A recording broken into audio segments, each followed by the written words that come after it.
From the New York Times, it's The Headlines. I'm Tracy Mumford. Today's Monday, February 17th. Here's what we're covering.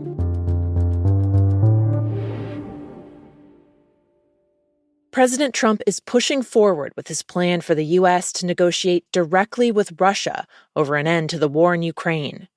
This week, top American officials are set to have face-to-face meetings with Russian officials in Saudi Arabia. So far, it's not clear if Ukraine will be involved in the talks at all, even though it's said that it will not accept a peace deal that it doesn't help negotiate. The plans for a U.S.-Russia meeting come after Trump shocked Ukraine and much of Europe by having a 90-minute call with Russian President Vladimir Putin, who the West had tried to isolate for years, ever since he ordered the invasion of Ukraine. President Trump is rethinking the entire dynamic here. That has some people uncomfortable. On Fox News yesterday, Mike Waltz, Trump's national security advisor, defended the president's approach to the war. Look, the Ukrainian people have fought valiantly. The United States and Europe has supported this effort, but the United States unquestionably has borne the brunt of that support over the years. Waltz said the U.S. is open to supporting Ukraine going forward, but that it needs something in return. He doubled down on a proposal by the administration to have Ukraine give the U.S. 50% of its mineral rights, including for lithium, uranium, and graphite, if it wants the U.S. to keep sending military aid. Ukraine's president has rejected that demand, but Waltz suggested the U.S. will keep pushing them to accept that kind of deal. The American people deserve to be recouped, deserve to have some type of payback for the billions that they have invested in this war. I can't think of anything. Meanwhile, Trump's direct outreach to Russia and sidelining of Ukraine have sent European leaders scrambling. In Paris, leaders from France, Germany, Britain, Italy, and other countries are gathering for an emergency meeting to discuss if Europe can continue to rely on the U.S. Today on The Daily, my colleague Anton Troyanovsky explains how Trump has shaken the U.S.-European alliance. They obviously knew that the Trump presidency was going to be different from Joe Biden, but they were not expecting such a dramatic departure from American post-World War II consensus about foreign policy, which was America is committed to NATO, committed to the defense of Europe, and committed to protecting democracies that find themselves threatened.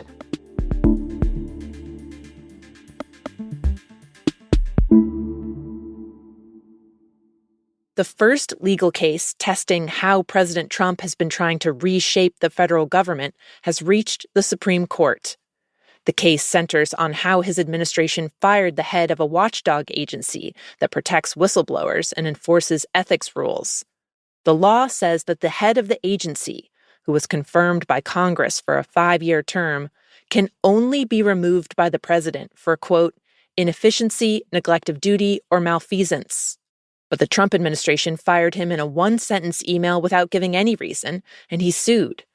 After legal challenges in lower courts, the Trump administration asked the Supreme Court to weigh in, which it's expected to do in the next few days. The question will be whether Congress has the power to pass laws limiting who the president can fire. Precedent says it does, based on a Supreme Court ruling from the 1930s. But in recent years, the conservative justices on the court have called that an unconstitutional limit on the president's power and have already laid the groundwork for overturning it.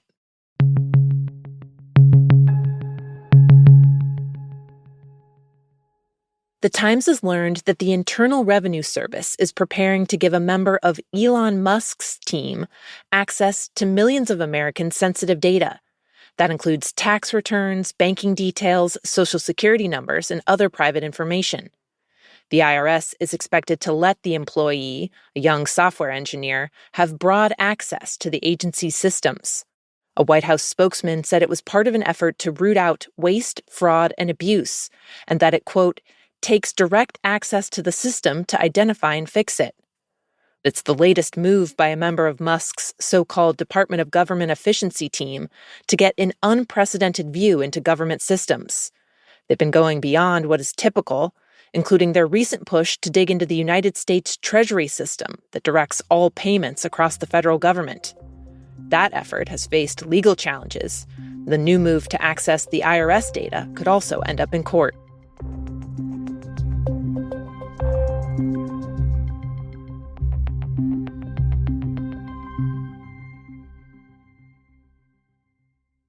This is one of the most serious weather events we've dealt with in at least a decade. In Kentucky, severe rainstorms have flooded parts of the state, stranding residents and leaving at least 9 people dead. Tens of thousands of residents have lost power, and Governor Andy Beshear said rescue efforts could last all week. This may be a record, but portions of more than 300 state roads and federal roads are currently blocked due to flooding, slides, or damage. Again, that means we have this type of damage and disruption statewide.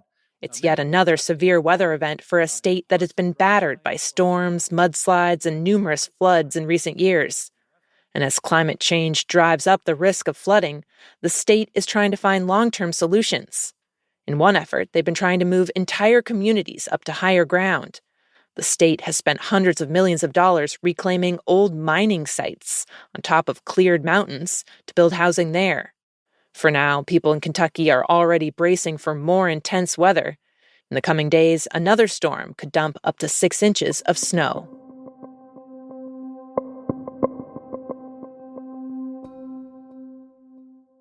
And finally, if you have ever forgotten your password, your PIN number, your friend's birthday, this is not going to make you feel better about yourself. This month, the Memory League World Championship crowned a new winner, Vishva Rajakumar, who was able to memorize a string of 80 random numbers after looking at them for only 13.5 seconds. 80 numbers, all of them, in 13 and a half seconds. Rajakumar is a 20-year-old college student from India. He said he cried when he won, and he shared his winning strategies with the Times. His big advice is to use the memory palace technique. There's a lot of variations of that, but it generally involves visualizing a large house, and then you assign different bits of information and memories to each room. When you want to remember something, you mentally walk through the house and check the rooms. Rajakumar essentially stashed numbers in his mental kitchen and bedroom and bathroom and then sprinted back through it. His other tip for memory is maybe easier to pull off, and that is hydration. Just drink a lot of water. Those are the headlines. I'm Tracy Mumford. We'll be back tomorrow.